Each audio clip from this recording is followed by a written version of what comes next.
Well, Jennifer, the people we spoke with today say they generally tip about 20%. Whether they'll go above or below that depends on the quality of service they receive. It wasn't that long ago that a 15% tip for service at a restaurant was considered the norm. In recent years, customers have begun dishing out more money in tips, making the jump from 15% to about 20%.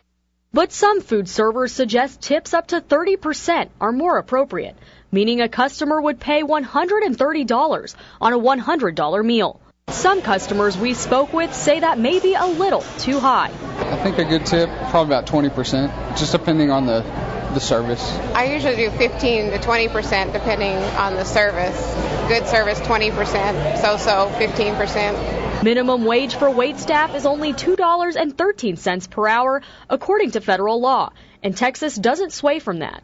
That's why some argue tips are vitally important for waitstaff to make a living. Gary Lawrence says his son is a former waiter. Tips was a big thing to him. And a lot of times people would hardly tip 2%, even though he gave them great service. Lawrence says he considers a fair tip to be about 20%, depending on how much the restaurant pays its waitstaff.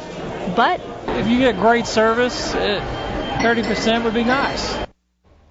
The New York Post released a study showing waiters there want 25% in tips, and customers are paying that. But their study also showed consumers are sick of being asked for a tip everywhere they go. In the Big Apple, tip jars can be found at dry cleaners, coffee shops, and even convenience stores. Thanks, Ariana. Here's a little more information when it comes to dining out in Texas. As Ariana mentioned, the minimum wage for tipped employees is only a little more than $2 in Texas. However, state law requires employers compensate their workers if they don't earn at least $7.25 with tips in any given hour.